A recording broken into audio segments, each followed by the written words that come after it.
Welcome to the Grid Mod Pod, brought to you by AEIC. In this podcast, you'll hear from the utility industry's top operations leaders on how their companies are working to modernize and improve our ever-evolving power grid. Thanks for joining us. Welcome back to another episode of the Grid Mod Pod. Today is an interview with a guest who was a part of AEIC's Center for Operational Excellence's workshop series that we've been doing over the last year and a half, really all about critical action forums, bringing utility leaders into a room to talk about really topics that are critical to the current moment and bringing the varying perspectives across the whole utilities operational teams. And this one was all about asset management. So with that, I am bringing Joe Belechak, who has become my friend over the years. He and I have a connection where we worked at the same utility, not at the same time though. And then he was a part of this workshop series helping me facilitate and moderate. And so I'm happy to have you here to kind of share your journey and really the learnings and perspectives that we gained from that 2-day workshop, as well as just your industry experience. So Joe, with that, I'll let you introduce yourself and then we'll get started. Thank you, Elizabeth. So as Elizabeth said, I have been around a long time, 43 years in the industry. Technically, did not say long, but That's long. okay. 25 at a company called Duquesne Light, where Elizabeth also worked after I had left there. I worked across generation, transmission, distribution. I was head of operations for 5 years there. After that, I went to Westinghouse Nuclear. I led the nuclear fuels business, so that was kind of fun for about 4 or 5 years. Worked then for a general contractor, ran a small engineering firm, and came to consulting late career. And I currently work for Kearney. And so one of the topics, and I'm going to kind of just for our audience. So, there's terminology, there's words that we use in the industry, and then we all tend to gravitate and attach our own perspectives or thoughts to it. So one of the purposes and objectives of the Grid Modernization podcast is really to allow us to explore grid modernization holistically from multitudes of perspectives. And in doing so, something that has become very obvious to me, and I would love to share with the world, is, the importance of integrating system planning and operations into the full decision-making power of how a utility can prioritize their capital and O&M. Now, that's a mouthful. But if you really dive into the utility and what makes them tick and how they have worked, there's great history, there's great knowledge, significant experience, and plenty of wisdom. And I think the hardest part of our current space in society is how do you create the language and the information that can be shared with value and authority? So when it comes down to it, there's a significant, I said that a couple times, challenge in front of us. We have an aged infrastructure that we have now created to be the lifeline of our society, which is the electric power grid. And when we have a business that are ran by maintaining those assets and ensuring the reliability and resiliency and especially safety, and then there's affordability, and then throw on sustainability, right? It becomes quite cumbersome on how we prioritize where we spend our money and how we kind of look at that trajectory from a financial perspective. So that's really where, Joe, you found yourself in this world, right? Like understanding, or being a guide to the industry on capital planning and how to balance long-term goals with these immediate needs. Yeah. So I'm going to throw it over to you. That was long-winded, but we want to set everyone up to kind of understand where we're coming from. It's like, how do you guide that capital planning in this long-term space? So I think your observations are absolutely correct. One of the things I think that I've found over the years that works is you got to think about it at 3 levels. You have system level, you have a circuit level, you have components, right? Because as you're planning investment, you really need to be aware of all 3 of those levels, if you would. The system is capacity, and it's the big investments, and now it's kind of resiliency and those kinds of things. At a circuit level, you really have to that's where you get your reliability. I mean, it's hard to do it at a system level because system averages mask things that you find at a circuit level that cause some of those system averages to go in the wrong direction. But then you have the component level, right? And the component level is interesting because you have different assets that require different levels of maintenance. Some require little, some require more. And so how do you actually think about repair, replace, run to failure on a component level? So being able to integrate your thinking and your planning at those three levels so that you can drive the right investment portfolio is really critical, but not easy to do. So Go sorry, I just have to say, you said integrated. So what you're talking about is integrating a decision-making matrix of repair, replace, run to failure Correct. amongst like those multiple siloed units of expertise that are driving certain work streams, which I will spell out later. So there's quite a bit of integration that needs to happen. And that becomes very complicated. Anyway, I just had a No, and I think in that's where terms of utilities struggle because utilities are very functional and siloed, right? right. And so they're not used to working left to right, as I like to call it. They're used to working up and down.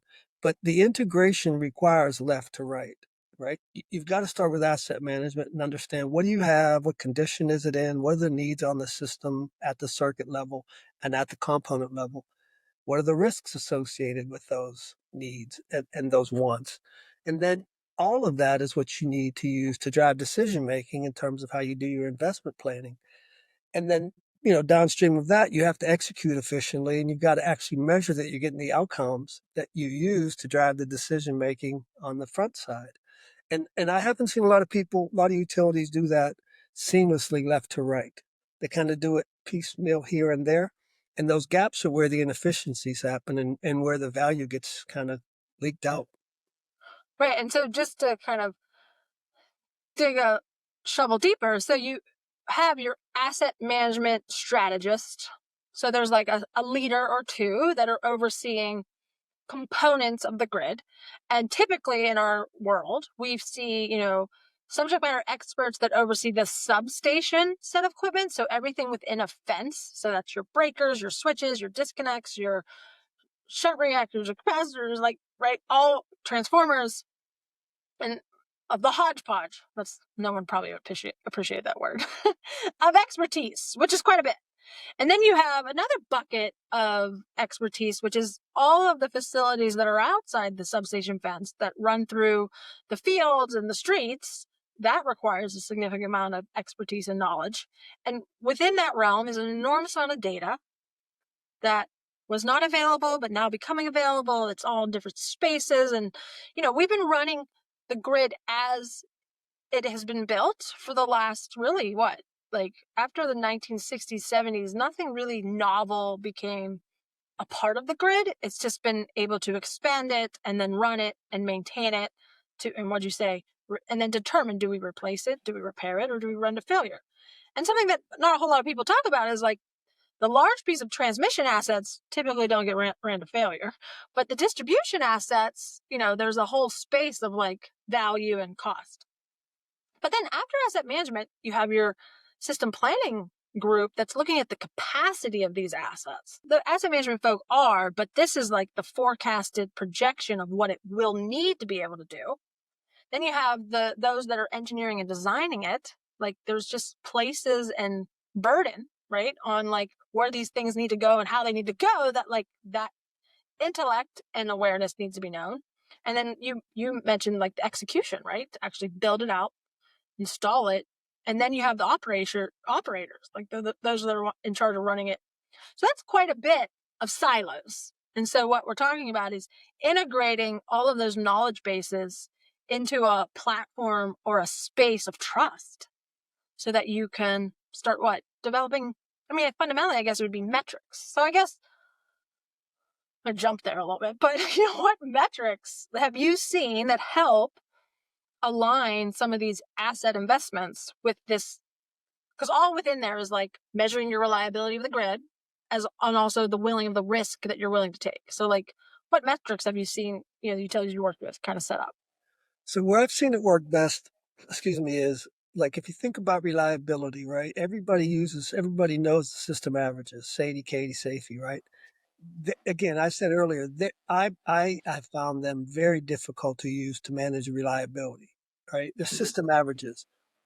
When you look at the flip side, you look at the defects. Right. So, for example, we used to have a metric: no customer will have more than 2 outages. Anyone that did, we went in and we did the root cause. Why? Why? Right? Was it a component level issue? Was it a feeder problem? Was it capacity? We did the same thing with safety. We said, or with SAIDI, 2 hours, right? If it's longer than 2 hours, why? Was there some breakdown in our storm restoration process?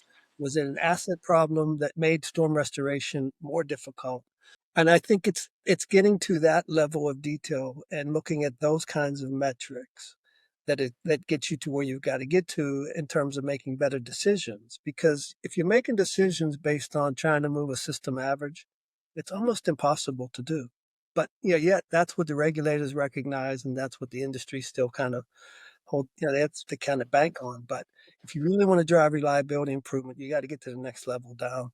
And Yep. so, just for our listeners, I feel like we need to do a little SAIDI, SAFE, Katie. So, SAIDI is System Average Interruption Duration. Index. So, that's like the average of total durations of interruption in minutes or hours experienced over like a period, so a year.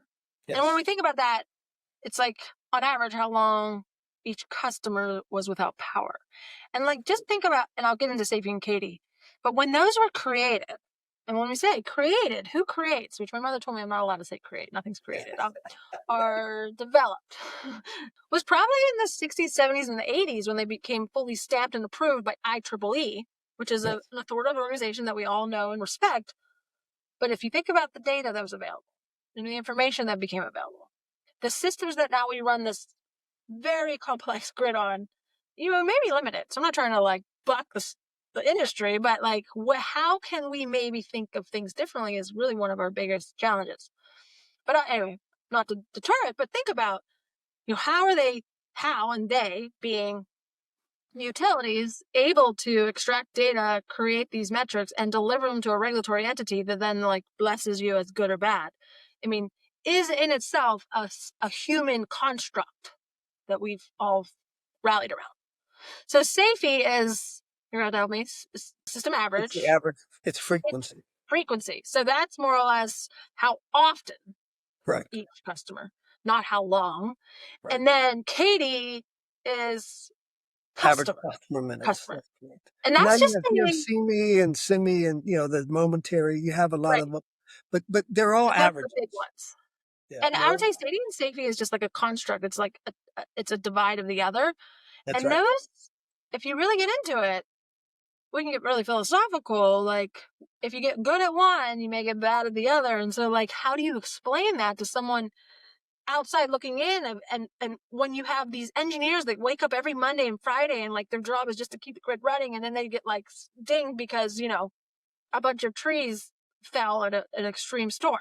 Right. However, we have ways to get around that, which I guess we won't get into that. So what you're saying is right now, I mean, that's how you really, those are your metrics, but you're saying going one layer deep. Yeah, when you look at the flip side, when you actually start looking at the defects and measuring the defects, I'll give you an example. And this is a dumb example, but we had like safety, right? And I kept thinking there's something right here. So we started looking, and street lights, right? Street light complaints, right? We were getting all these complaints around street lights that were going out, right? Now that doesn't end up in your safety or SAIDI, but that's a reliability problem to the customer, right? It wasn't to us but when we looked at it and we eliminated those problems and took care of those problems, it didn't help our safety and SAIDI, but our customer set went up. And that's the other hook here that people don't think about. Safety and SAIDI both have a direct impact. Actually, probably the strongest correlation of any metrics we know on customer sat. So how you set up your SAIDI and safety metrics will have a direct impact on how satisfied your customers are, which is kind of common sense. But a lot of people don't make that correlation and don't realize how strong that correlation is. Well, I mean, it's a direct correlation just for those listeners. Katie equals SAIDI over safety. So, like, if it's I mean, I guess we're not gonna figure this one out, but if the aim is to reduce all three, you have a ratio there that doesn't work. But Yeah, that's where you got to. That's where system circuit component helps you. that's where you have to go that layer and become aware of it. Yeah. So I guess that leads you into, most people only think about the power grid during a storm or after, or when they're moving. And so a lot of times all of the preparation and analyses and determination comes down to storm response, right?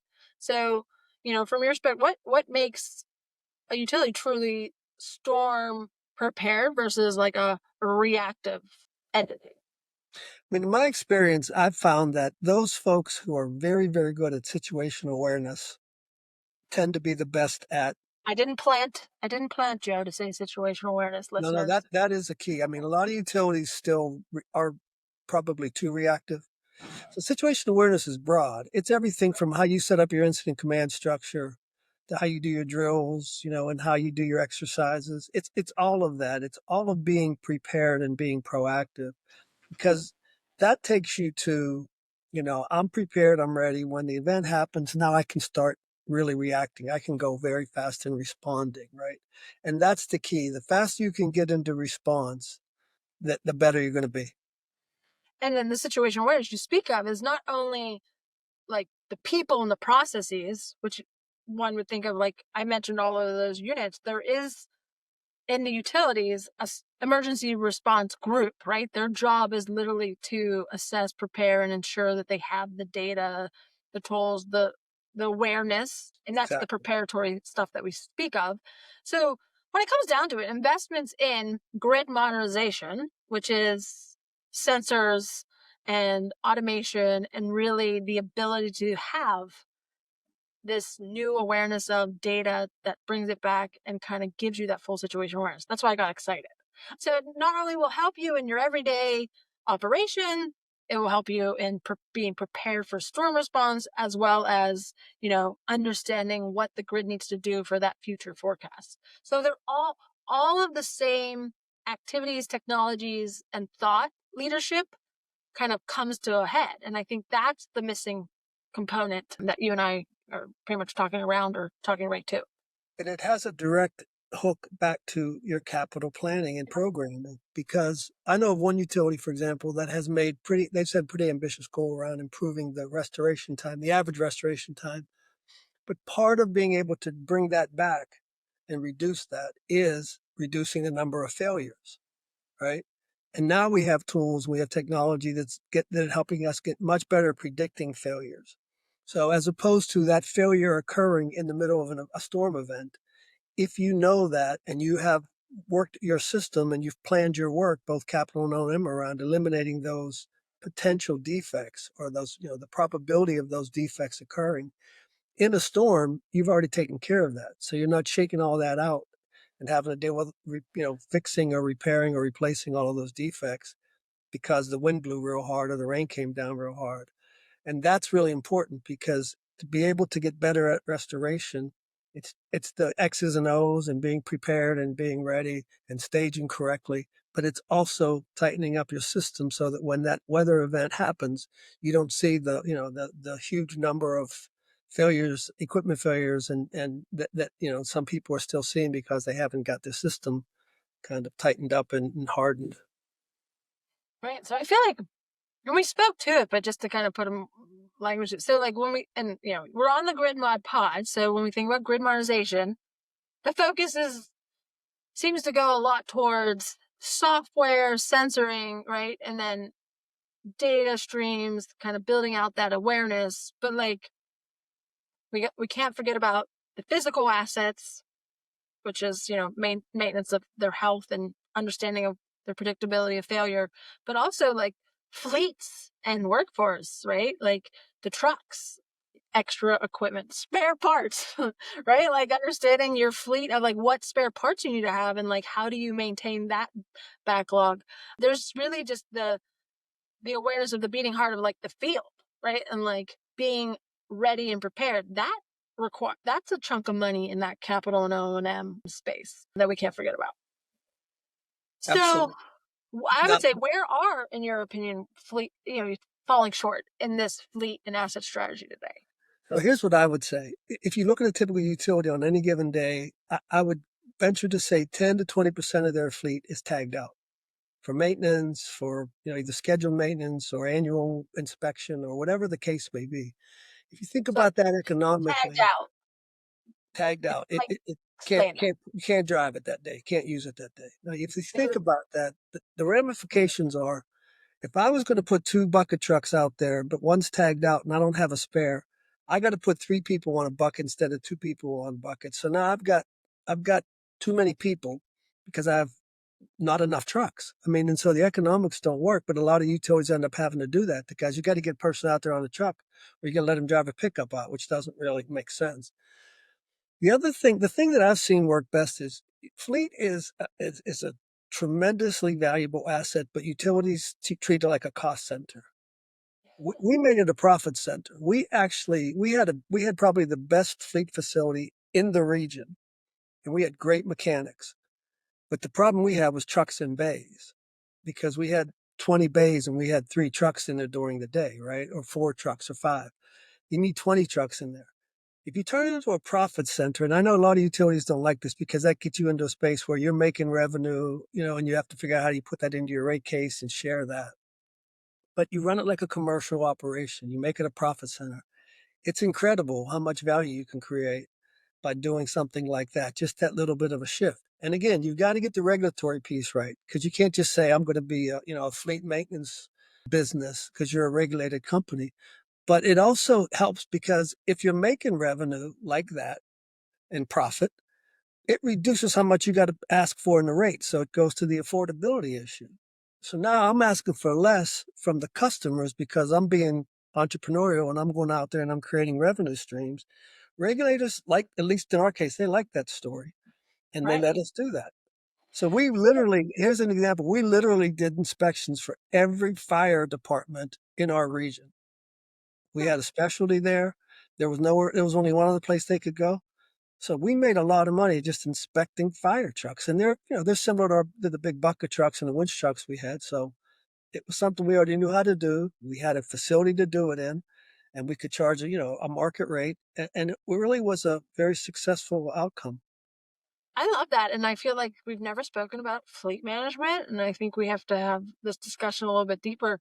And when we say fleet management, we're fundamentally talking about the trucks and the bucket trucks that are sitting there ready to go and or on the streets, maintaining and inspecting the equipment. And especially they're present during any type of sweeping storms or, we're living in a very unpredictable world, right? With wildfires and the heat streaks and just like significant weather.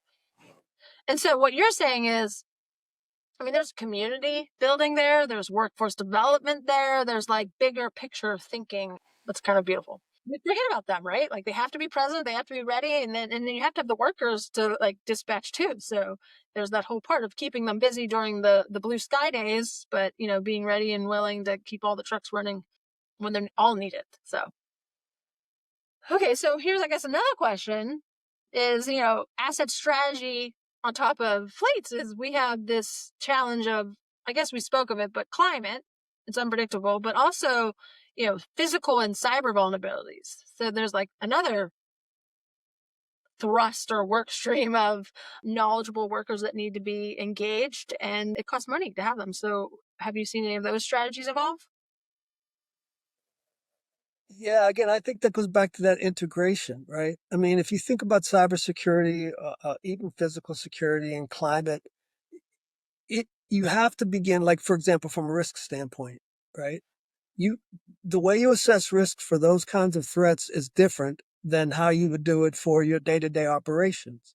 So we've done some work around, grid resiliency, where you look at high impact, low frequency, and you really got to think about the risks associated with that. And then again, how does that drive planning differently? How does it drive investment decision making differently? So risk becomes really, really important. And historically, at that level, the operating level, utilities haven't been very, very good at, assessing those risks.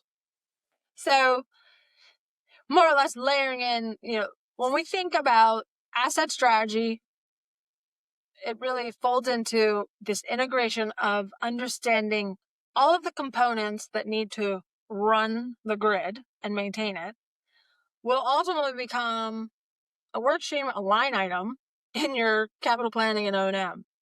And so it's not just your assets that we spoke of earlier. It's not just the customer requests, which are being, this is a huge topic, right? With these large load requests. It's involves the fleet. It involves your security of the grid, be it cyber or physical. And so each of those leaders that are being blessed to give an opportunity to kind of be the visionary direction of it need to understand each other internally is really what we kind of talked about today. To have an effective prioritization plan, because within that, you can almost think of it as like a spreadsheet, right? I guess you have your line items, and then you have all of your risk that all of those experts have identified.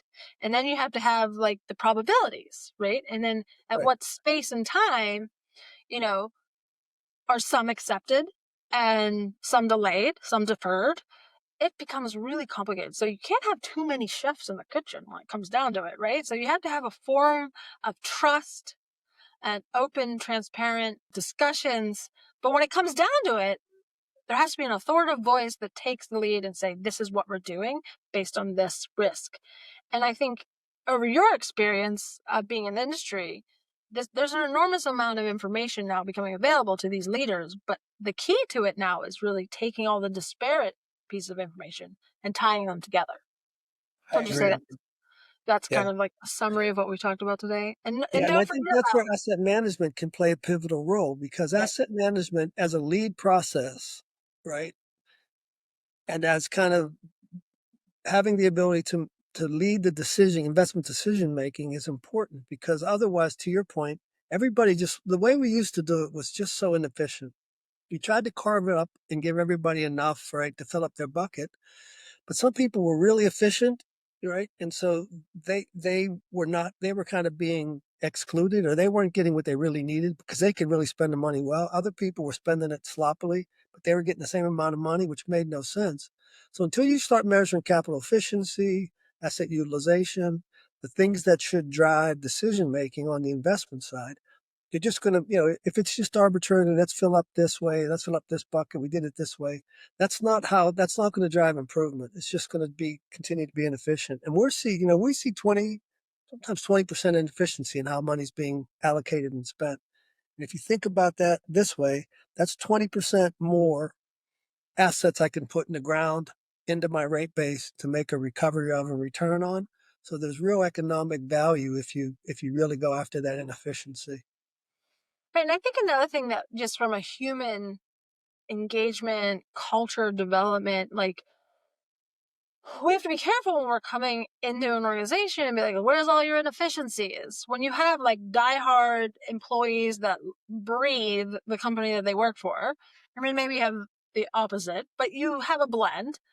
And so having an awareness that you're not looking for, or you're not using language, consultancy speak, I'm like looking for inefficiencies to remove FTEs, full-time employees. That's I right. mean, that is a culture killer. So how do we, as an industry, as a human spirited approach, like we see you, power system operations group, field operations group, fleet, planner, all the way down the line, list them all. I mean, going into work methods group, training, safety. I mean, they all exist for a reason. What's key to finding the inefficiency is not, maybe it is the people here and there, but like, how do we drive this new capability, functionality without losing, get the eye rolls.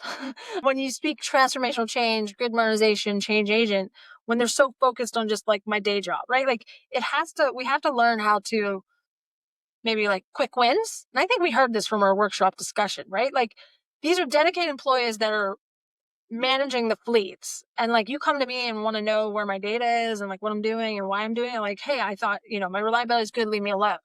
Like we need to educate that culture of like, well, if we all do this disparate data set integration project, aka grid modernization, full situation awareness from the bulk generation to the edge, you will have the data sets that can speak to and really like share vividly the risks that become available by understanding, your data, aka your insight, that you can have those comprehensive discussions and then share it internally with like, you matter and you're providing this value, and you can start speaking to the people and developing out the processes. And then you all start to learn, well, that was really inefficient. So now with my new 20% capacity, I can go do some other things that we haven't been doing very well, which I think we lose sight of that. We all look for the efficiency, we want to cut it.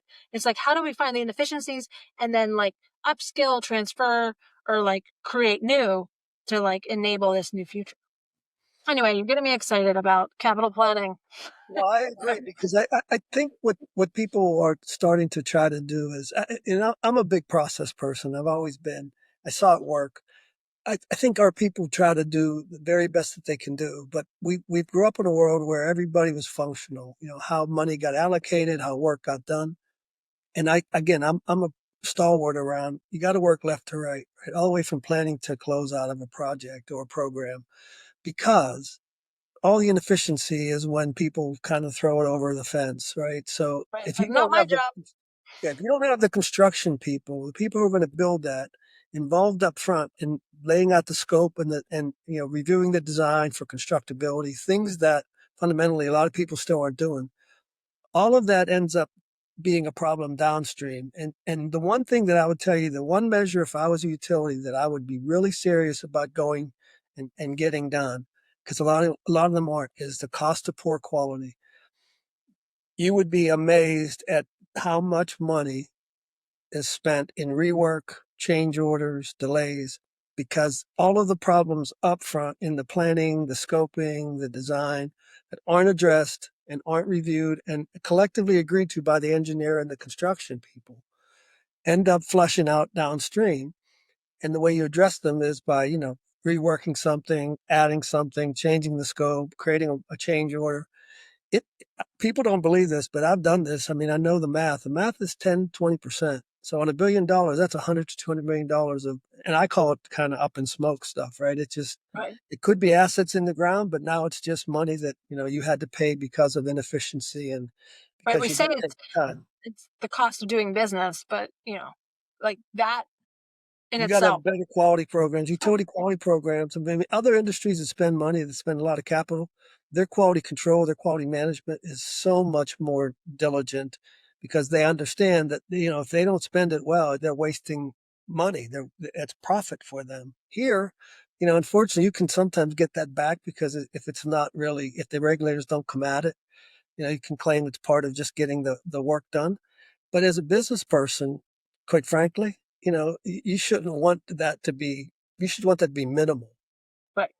And that, I think, can be solved with this awareness of integrated system planning and integrated system planning and operation data strategy framework, which I've coined Pegasus, which will ultimately bring all the groups together to kind of fundamentally understand how to prioritize and then find your optimization, find your risk, and really have those comprehensive discussions.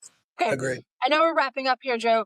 So just for our listeners, with your experience kind of being in the industry where you're at, where you were, what's a piece of wisdom or a nugget for those listeners that are really just beginning their journey with the energy industry? I think what I would say is this industry I think it's a tremendous industry. Obviously, I've been in it for a very, very long time, but I've seen so many changes and I've seen so much that's transformed. I think right now, as a person in this industry, it truly, and not everybody says this, so it sounds cliche-ish, but it really is, I think, probably the most exciting time I've seen in my 40 some years, because you have the ability to really change the game, to really make a difference and to think differently about how we manage this, these billions and billions of dollars of aging assets. If we get that right, the industry is going to be tremendously successful. It'll keep things affordable and reliable. If we don't, I think it's going to be a difficult challenge for folks. Right. So for all of you that are listening, want to be a change maker, try and be just aware and serve a purpose. I think the energy industry is a great space, really honoring what we have built, what we're doing and understanding like what we have was not something that we always have. So there's reasons why the systems exist. And so respect those while also deconstructing and reconstructing for a new reality. I mean, it's a beautiful space to be in. So I love it. I agree. Okay, well, thank you, Joe. I look forward to continuing this journey with you as you support the utilities in the space that you're in. And we all start to learn more about capital planning and optimization of it. So with that, Thanks, have a good Elizabeth. day. All right, you too. Goodbye. That's a wrap for this week's episode of the GridMod Pod. Thanks for tuning in. We hope today's conversation got you thinking about new and creative ways to improve our power grid. Be sure to subscribe to our YouTube channel to be the first to hear new episodes. This podcast is brought to you by AEIC, the place where operations leaders come together to share knowledge and provide guidance to the electric utility industry. We'll be back with a new episode soon. Until then, keep powering on.